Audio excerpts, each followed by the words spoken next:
Please find your seats and prepare yourself for worship.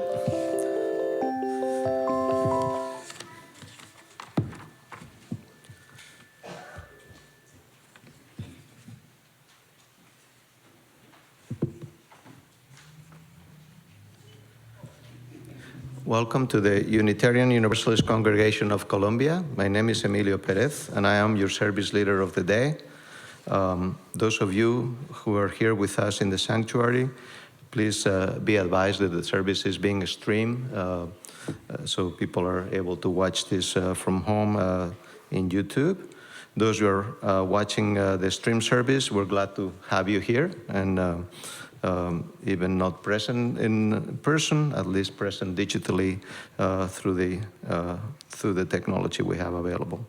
Let me also remind you that we have a pre- and post-service Zoom event, which also runs the YouTube stream of the service. Make sure that you read the announcements in your printed order service.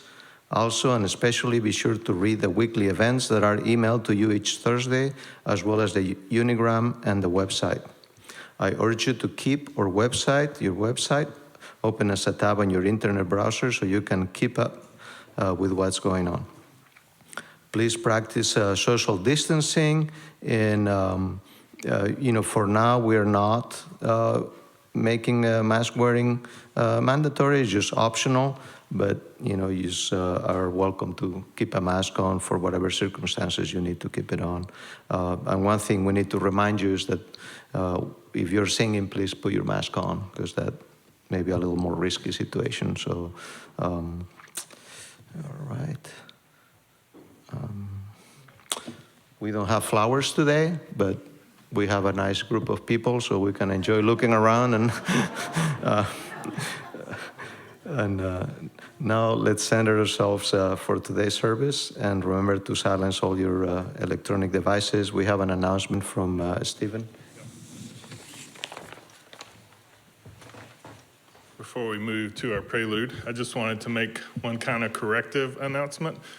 There was an announcement about Scott resigning from his DRE position posted in the Unigram, and unfortunately I included information about his parents that weren't meant to be published there, and so we apologize, Scott and his family, for that, and ask you to respect his privacy around dealing with his parents.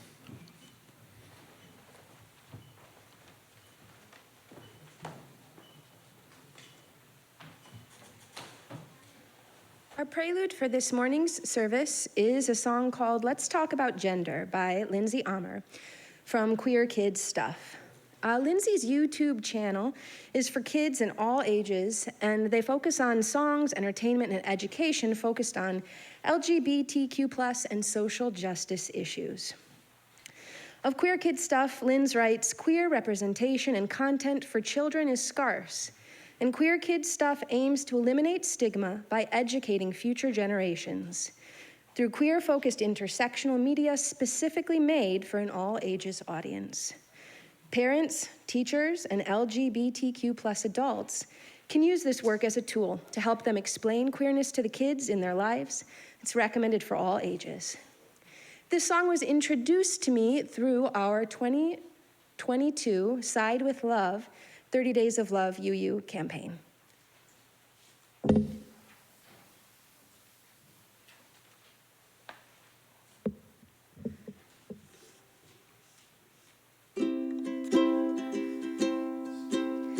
Gender, let's not get in a fender over gender, all right.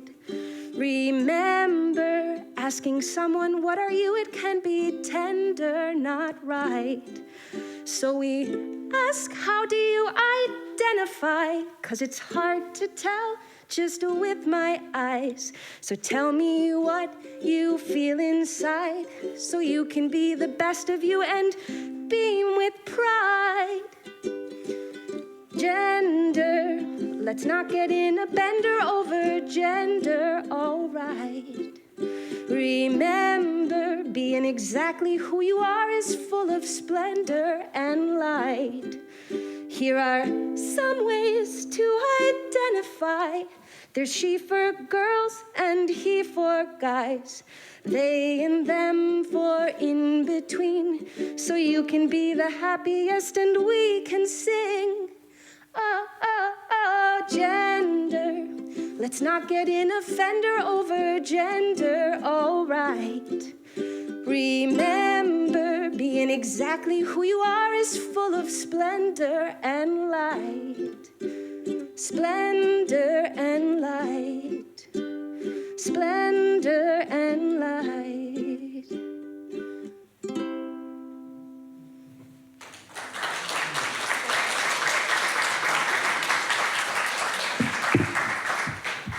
Thank you, Anna. Please stand and let's read together the Congregational Covenant.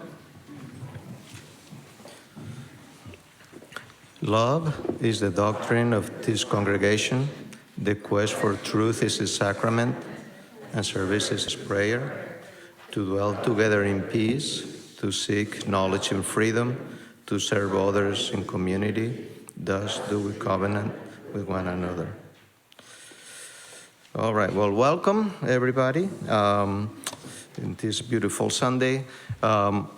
We want to remind you our minister is Reverend Stephen Robinson, and in those Sundays that Stephen is not in the pulpit, we present a variety of qualified and interesting speakers from this congregation or from recognized guests from the wider community. Unitarian Universalism is a diverse and non-creedal religion. We are a covenantal religion, which means that we don't have to believe the same in order to treat each other the same. With respect, equity, compassion, and dignity. Our community is based on deeds, not creeds. As Unitarian Universalists, we side with love, embracing all people regardless of age, color, race, socioeconomic status, physical ability, or religious background. We especially invite families and young children. We have a nursery in the back where you can leave your kids later on. And we're also a welcoming congregation, which means we also embrace LGBTQ individuals. We encourage everyone to wear name tags so we may know each other better. Board members wear green name tags like this one and welcome your comments, questions, and suggestions. Would the board members please stand so people can recognize you? Thank you. At this time, we'd like to recognize and welcome any guests or visitors who are with us today. Please, if you're a visitor, fill out a visitor card and put it in the collection plate when they pass it around. And there should be cards on the back of your chairs. That information will enable us to send you information, newsletters, and emails about events. No one will come to knock on your door to give you an unwelcome visit, we promise. So now, visitors, if you're willing and able, please rise, and Steve is going to go around with the microphone, and you can tell us your name, where you're from, or anything else to get to know you better.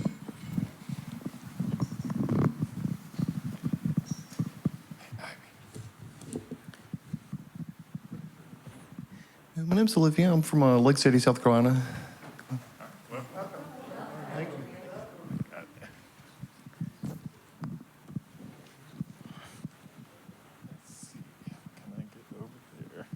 I'm coming. Gonna disappear for a second.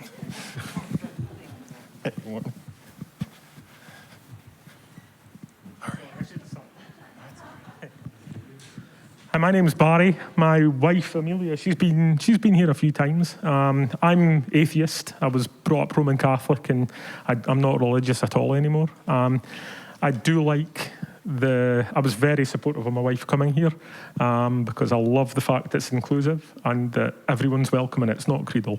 That appeals to me. So I thought I'd come along and kind of support a little more and be part of the community. Thank you. Yeah. I think that's it. Yeah. And One more.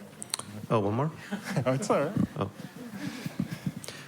So when we're further along in our recovery from this pandemic, hopefully we'll be able to hug each other, shake hands. Oh, there's one more visitor. Okay. Sorry. Sorry. Hi, I'm True. I recently moved to Casey in January, so yay. Welcome, Drew. So once we get over the pandemic, we'll be able to hug each other and greet a little more personally. But for now, we'll keep a little bit of a social distance. All right, now the chalice lighting. We have a special guest. Let me find my other stuff. Oh yeah, I lost it. Sorry, I had to improvise and embarrass you. Just kidding. So the chalice lighter today is Mercedes, and she told me to read these words. She has just finished her first year at the University of Pittsburgh and is home from the summer. We're very glad. She is working over the summer at the Columbia Museum of Art as a gallery attendant and guard. She's happy to be in town again to see family and old friends, but she's excited for classes to start next fall.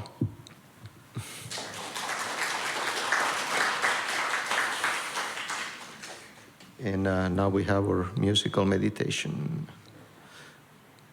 Oh no, the story for all ages? Yeah, I'm out of order. We invite our kids to come down for a moment for all ages here.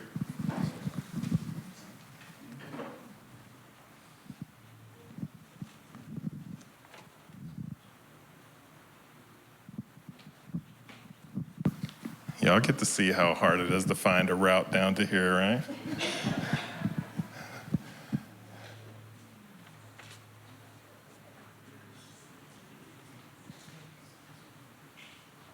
Good morning.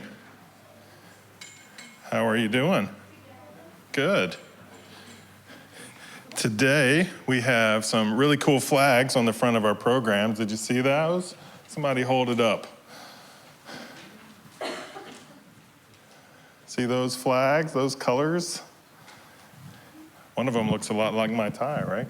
See the transgender flag, and then I have some socks that are representing the bi flag. I have also a tie in my office there And I couldn't figure out how to wear 2 ties today, so I tried.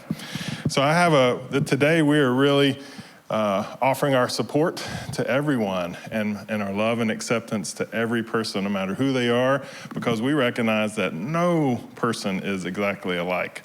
And we have to learn to be together in relationship and friends with each other in community with people who are different. So I have a beautiful book that reminds me of that, and I'd love to share it with you today. It's called Pride Colors. Can you see that? Everybody see that? All right. And I'm going to sit on the floor. I might not be able to get up, but that way you can see it. So David, don't record me getting up, all right? All right, here we go. A bright red heart, a little star. See that beautiful color red? And reminds us that I love you just the way you are. Did you know that you're loved exactly the way you are? You don't have to be any different than who you believe yourself to be. Cuddles in orange, a snuggle, a snooze. That's nice. Be yourself and love who you choose. That's a really important thing to remember. Yellow sunshine, smile so bright. Now I know this is a little bit confusing. My kids always say, why does it say yellow sunshine and she's wearing a raincoat? I don't know. Questions that we'll talk about later, I guess. I'll hug you and kiss you and hold you tight. Very cool. Soft green grass and a cool shady tree. And this is something really important to remember. I'll love the person who you grow to be. Hopefully you know that deep in your heart. Sky so big, peaceful blue. A whole wide world is here for you.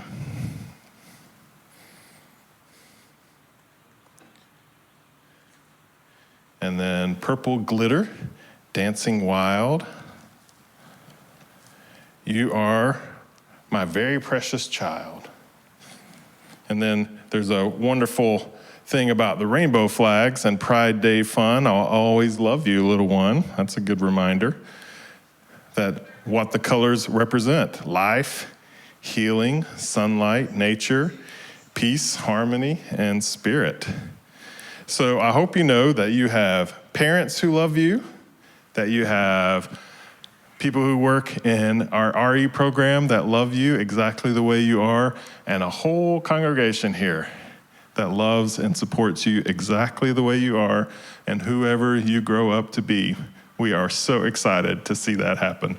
So know that you are loved. I believe that you are going outside today talking about colors to paint some rocks, right, Mackenzie? All right, well, so y'all have fun as you go out to our RE program.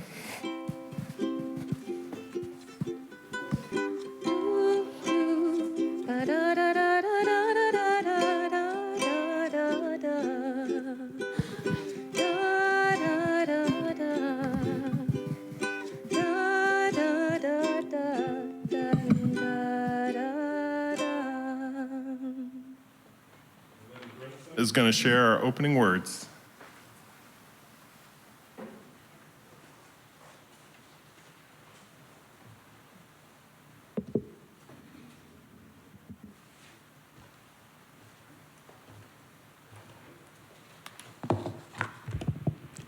Well, hello and good morning.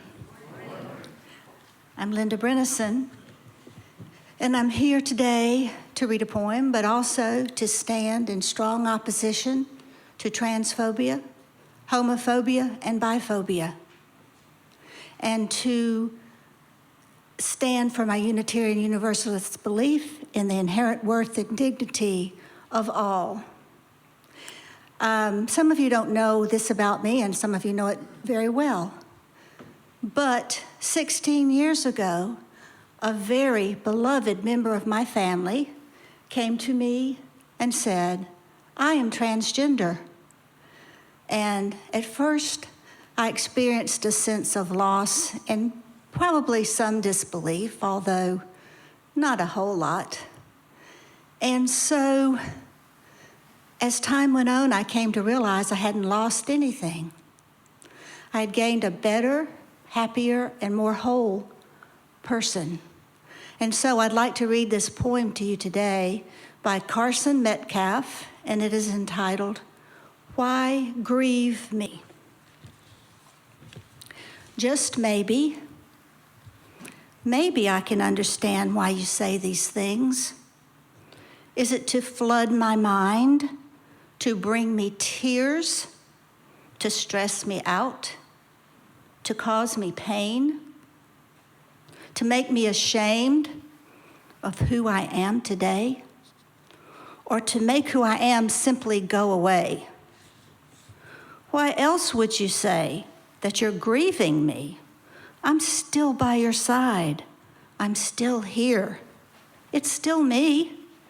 I haven't left, and I'm not planning on leaving. So why would you say that you grieve me when all I want to do is be who I'm meant to be? Thank you very much.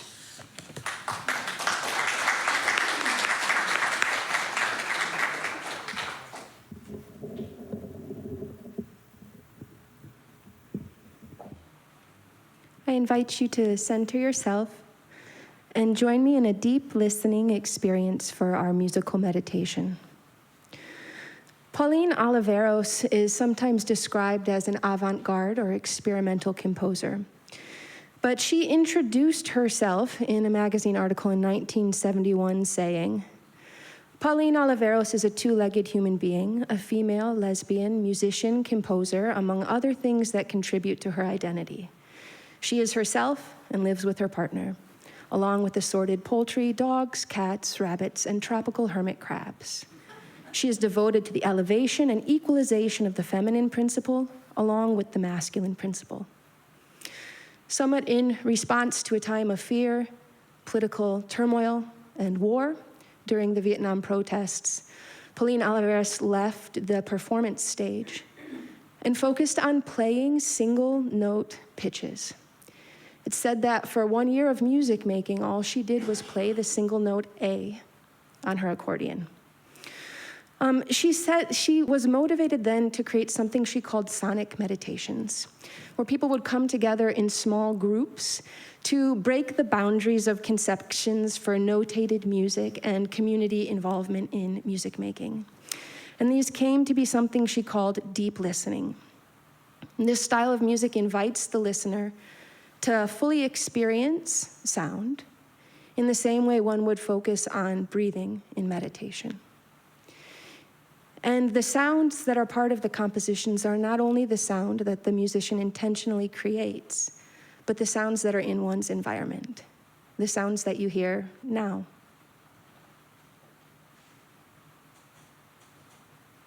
As I perform Pauline Oliveros' Breaking Boundaries, I invite you into a different sort of listening experience.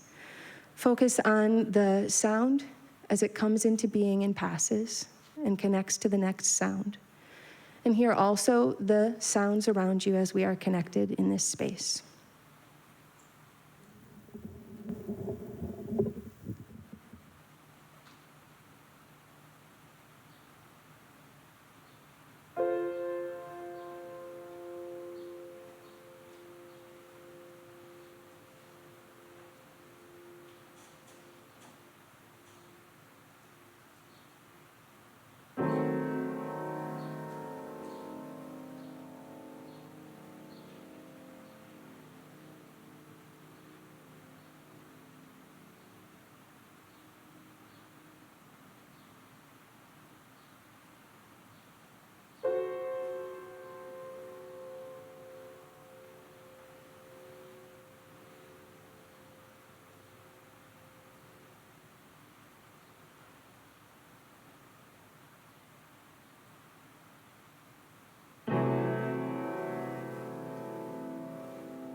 Thank you, Anna. This time we move to a part of our service of lighting candles for community. It's a chance for you to come and share a joy or a concern that you would like to hold in this community today. Briefly share that joy and concern and light a candle. Today we have a virtual candle that we are lighting for Sharon Matchett, whose mother, Jane Miller, is at the age of 103, continues to be on hospice care with the ebb and the flow of the days of decline and then the days of doing well. And so we light a candle for Sharon and her family. I invite you, if you have a candle, to come and share it at this time.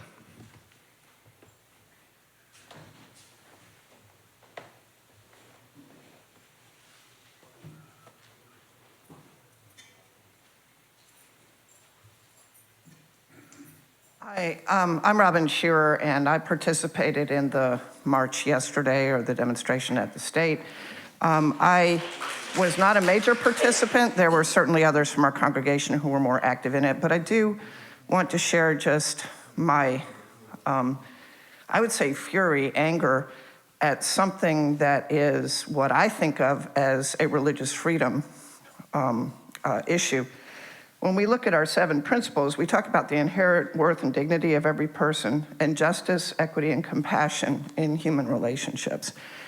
And that religious right that we have as UUs is being undermined by efforts of other religious faiths. So it's a very disturbing issue, and I want to thank the people who went. There was a good showing, and I'm hopeful that we can help turn this tide. Thank you.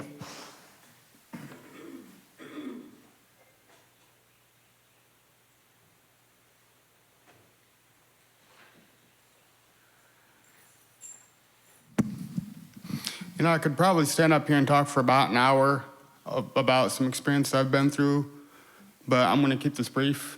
I went through a real traumatic and bitter experience with my ex-wife, and ever since we separated, you know, I'm just real happy with the direction my life's been going. It's been a lot of, you know, positive changes through my professional and personal life, and now I found this place, and it's a very inviting atmosphere, and I love the diversity. It's somewhere I can come and worship and be myself. And I just thank you all for inviting me.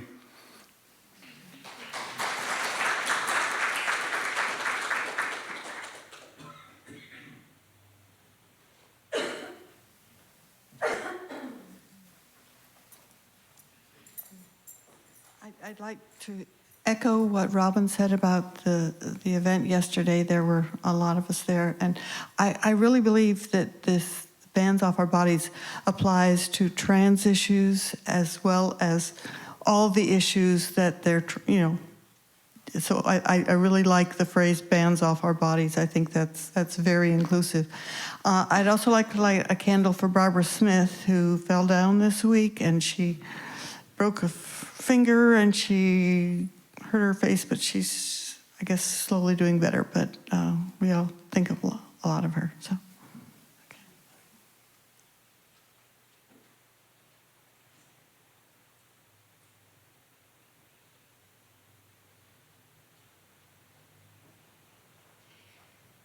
I'd like to light a candle today for the Black Lives Lost in Buffalo, New York.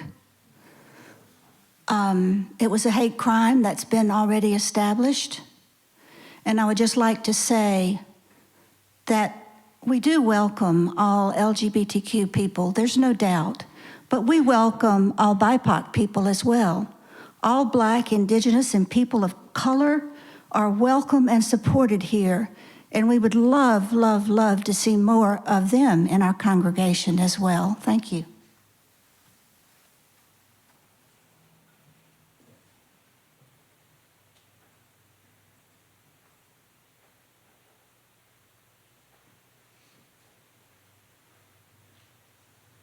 Hi, I'm Chuck Ashley, and today my brother Scott and I are lucky enough to be able to say happy birthday to our mother, who is 88 years old today.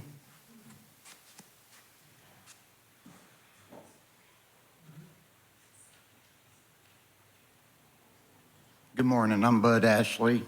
I have a candle of concern I'd like to remind everybody, or tell you if you don't know, that this is National Mental Health Awareness Month. And you should look around and talk to people that you care about, ask them how they're doing, you know, and maybe ask them, how are you really doing? We've had an explosion since the pandemic of people with mental problems, anxiety, depression, rage, and I'd just like to light a candle for that, for everybody to think about. Thank you.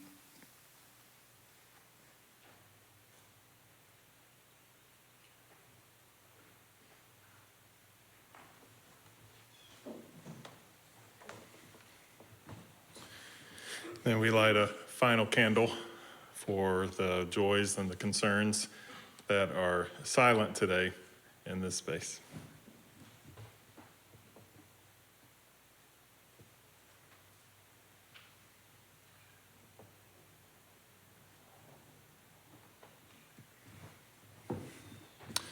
I'd like you to just take a second and look at the smaller chalice that holds our candles that we have lit for community today. This is quite a beautiful symbol of community for us as a congregation. I know sometimes this part of our service can get lengthy at times, and we feel like maybe we should do it differently. But I'm really happy that we create a space in our service for these things to be named out loud, for a candle to be lit, for this community to hold each other. And I hope that we continue to figure out ways to do that. Take a minute and breathe in all that you've heard. Feel the emotions of what has been shared, the reminders, and breathe out a commitment to this community.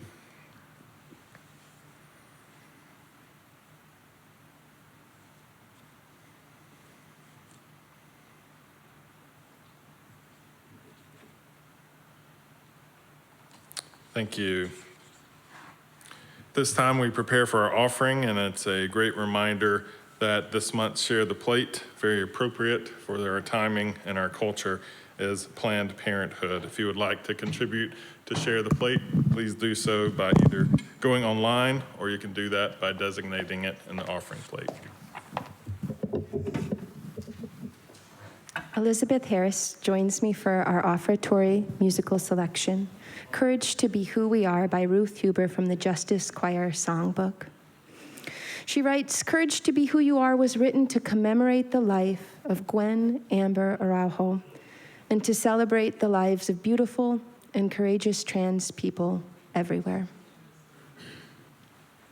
Gwen Amber was a 17-year-old American teenager who was killed by 4 men in California in 2002 after they learned she was transgender.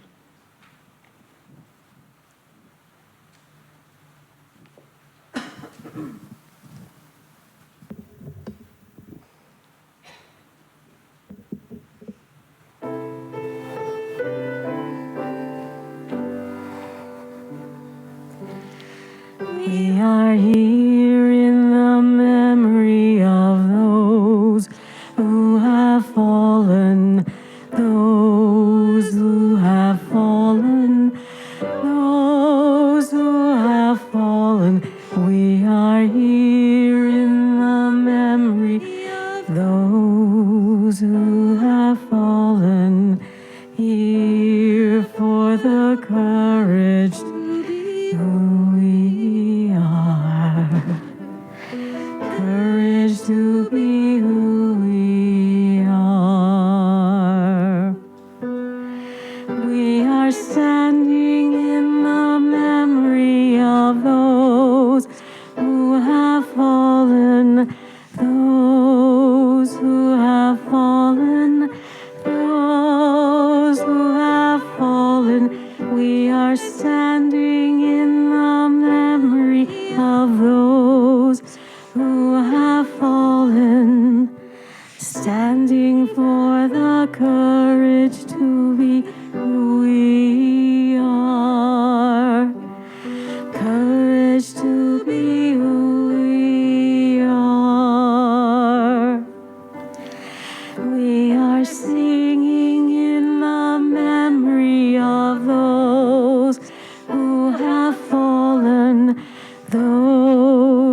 Thank you for the beautiful music that has created this very welcoming space in our congregation, for the words, the poem that you shared, Linda, and story of your sister.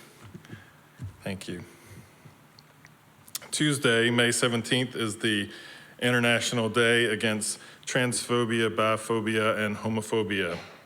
Since 2004, May 17th has been set aside as a day to organize events, to raise awareness against legislation and other activities that are aimed at the oppression, the ostracizing, the targeting, and the violence toward the gay community, the trans community, and the bi community.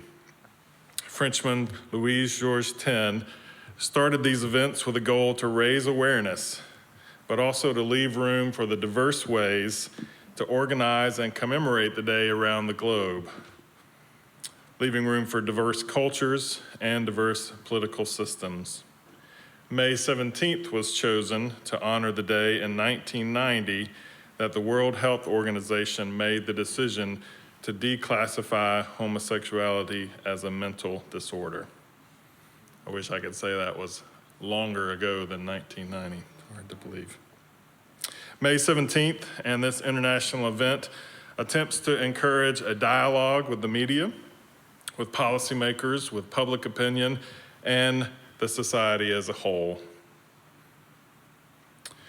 This year, it seems appropriate to draw attention to this day in a worship service here at the UUCC, knowing that we have seen many states take stances, as many have said today, banning the use of our bodies, how we take care of our bodies, and how that affects so many in our population. States have taken out laws against the support and transgender in education systems, as well as measures to hold parents legally liable if they support their children in the affirmation of their gender. Laws in Texas have gotten a great deal of attention around these hostile laws enacted against the trans population. Philadelphia has gotten the spotlight with the story of a college sports star, Leah, the swimmer, who has transformed the conversation as well. The state of Alabama has recently enacted a law that makes it a felony for a healthcare provider to offer gender-affirming medical care.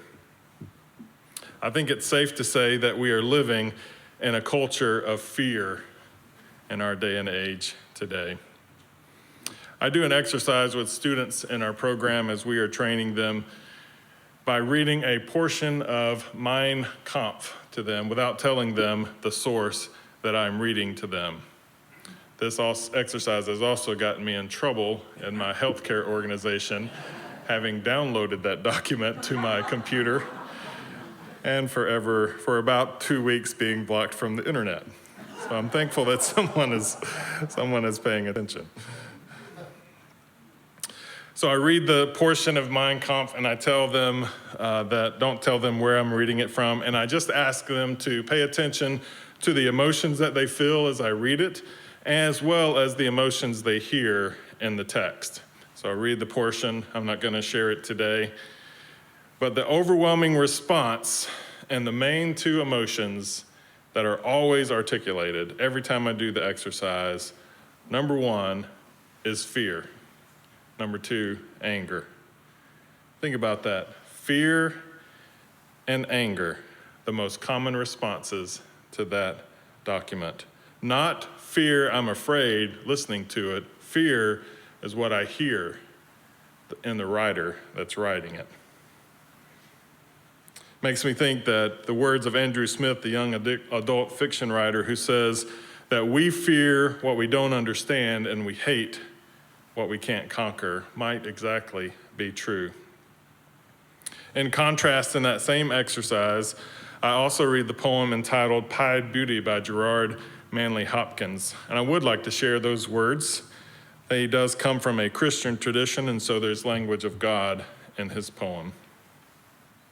But he writes, "Glory be to God for dappled things, for skies of couple color as a brinded cow, for rolls moles all in stipple upon trout that swim, fresh fire coal chestnut falls finches wings, landscape plotted and pieced fold fallow and plow, and all trades, their gear and tackle and trim. All things counter, original, spare, strange, whatever is fickle, freckled, who knows how. With swift, slow, sweet, sour, a dazzle dim, he fathers forth whose beauty is past change.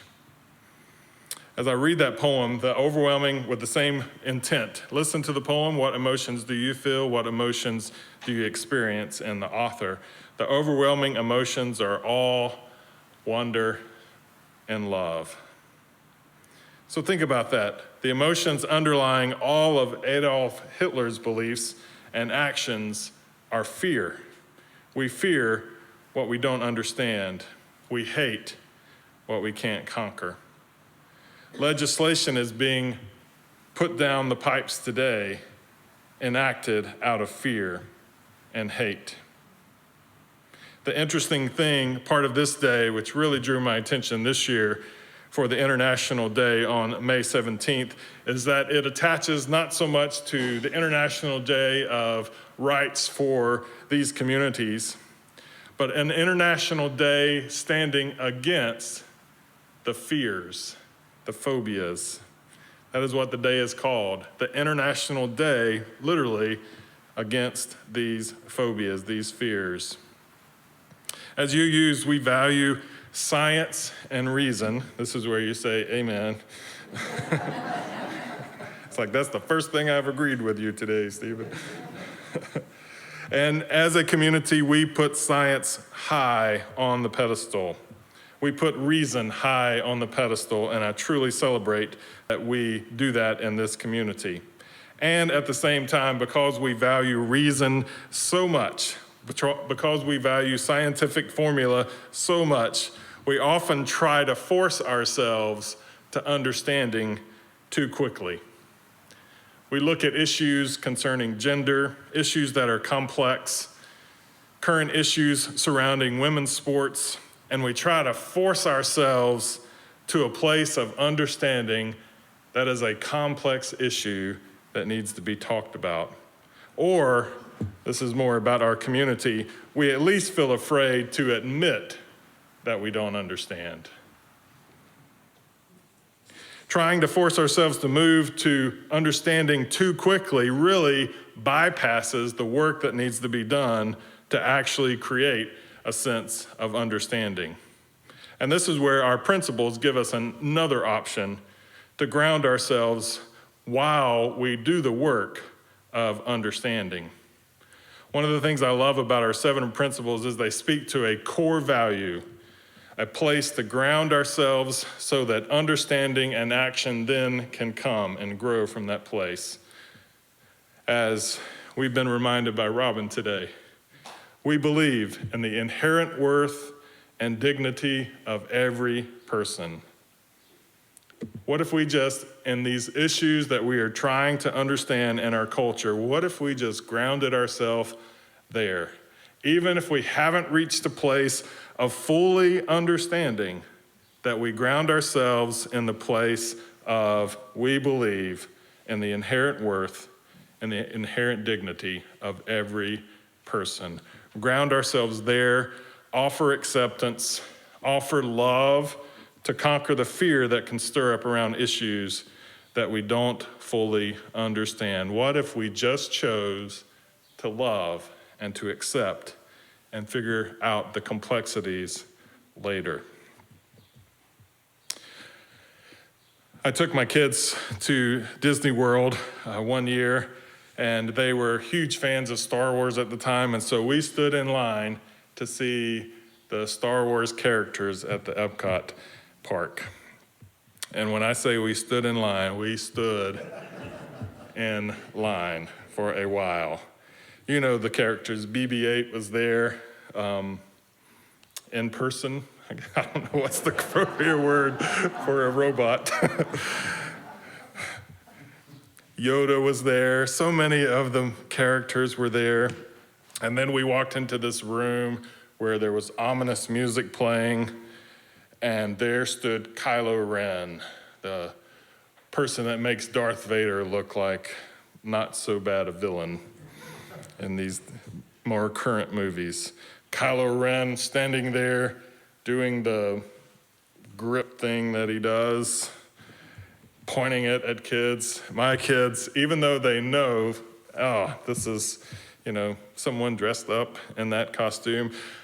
And honestly, myself, I got a little scared in there, I'm not gonna lie to you. I thought maybe he might have a little bit of power. When he looks that authentic, he might be able to do something. And so when you walk into the Kylo Ren area, Kylo Ren does the little grip thing and and then you go take a picture with him, but kind of off to the side while he does the I have a great picture that I can show you sometime. While we were waiting though, there was a kid about 4 years old, 3 or 4 years old, that walked into the room and saw him and went and hugged him around the legs. I just thought, man, he doesn't understand the danger that he's in. But inherently, he saw this and he did what he had done in every other place, which is to embrace with love. I do think that we have that ability, that in things that we don't understand fully, in situations and experiences that we don't fully understand, we can choose love. We can choose acceptance. We can choose to ground ourselves in our principle.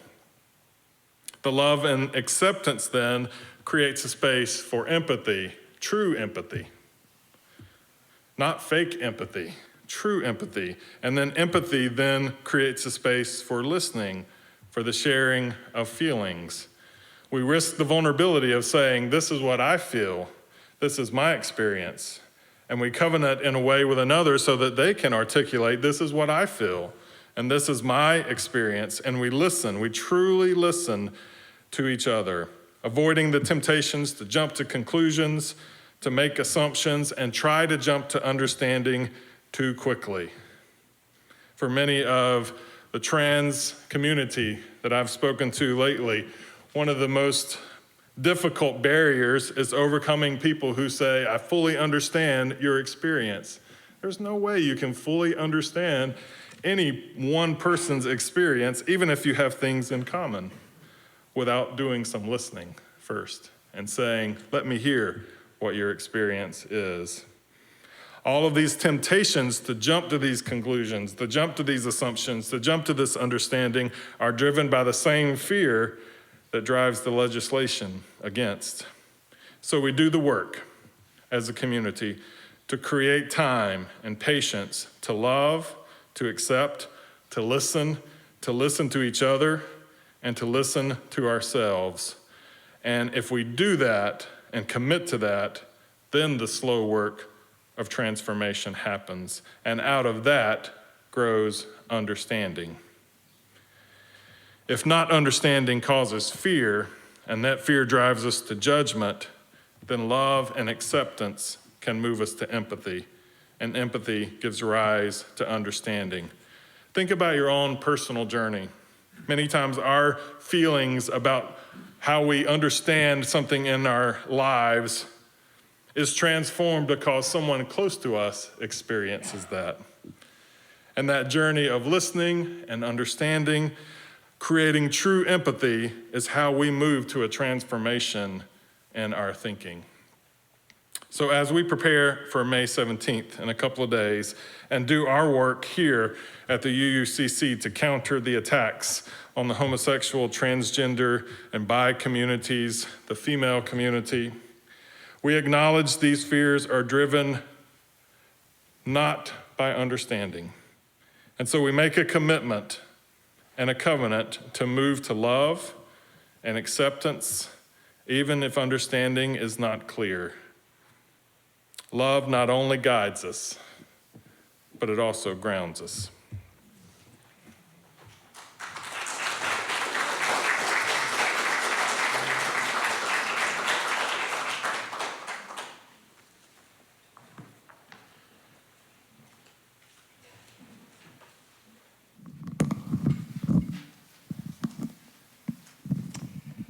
Thank you. Service. I am pleased to welcome Glenn Farr as song leader for our closing hymn, number 170, We Are a Gentle, Angry People. You're invited to locate this in your gray hymnal and stand as you're willing and able. Please wear your mask if joining in singing.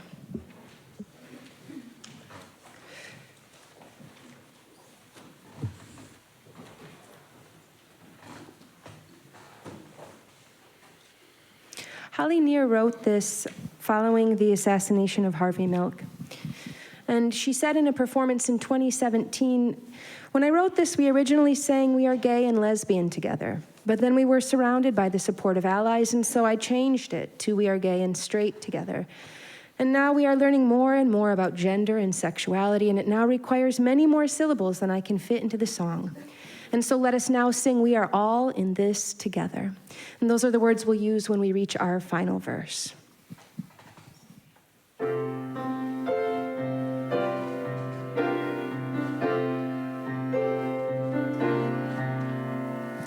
We are a gentle, angry people, and we are singing for our lives. We are a gentle, angry people, and we are singing for our lives.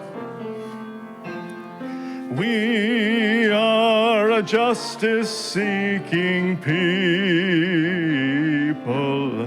and we are singing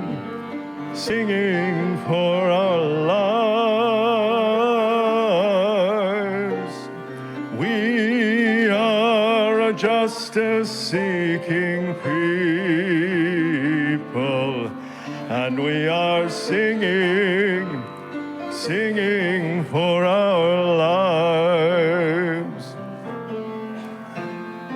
We are young and old together,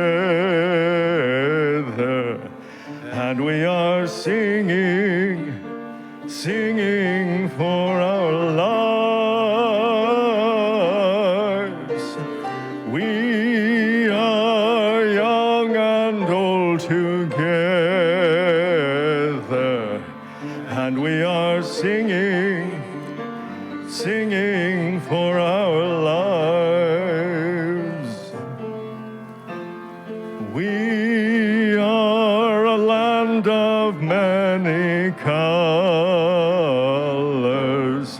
and we are singing for our lives. We are a land of many colors, and we are singing for our lives.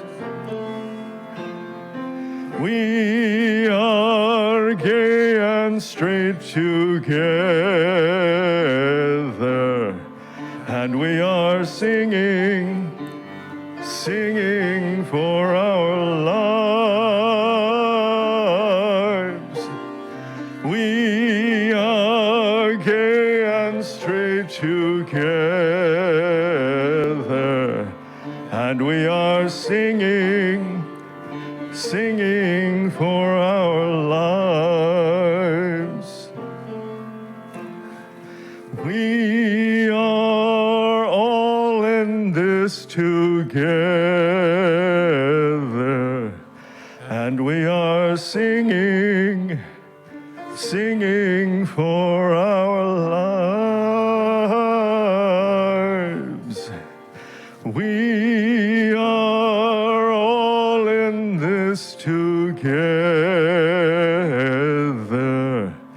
and we are singing for our lives.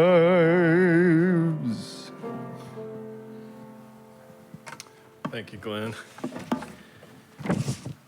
Alfred Adler writes that empathy is seeing with the eyes of another, listening with the ears of another, and feeling with the heart of another. You and I only get to do that if we don't give in to fear, if we don't try to force understanding, but instead let love and acceptance ground us, move us to empathy, move us to listening, move us to transformation, and move us to understanding. So as we extinguish our chalice today, may we commit ourselves to that journey. I invite you to join in singing our congregational benediction.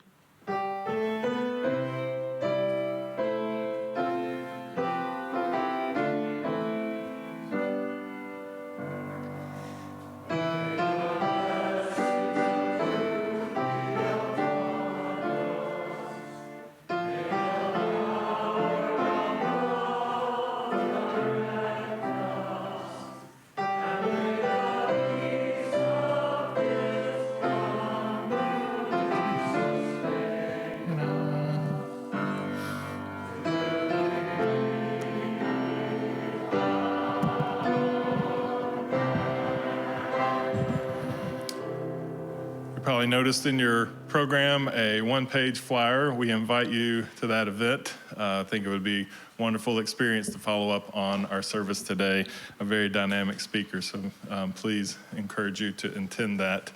Thank you for being a part of the service today. You're welcome to stick around or outside for some social time. Thanks.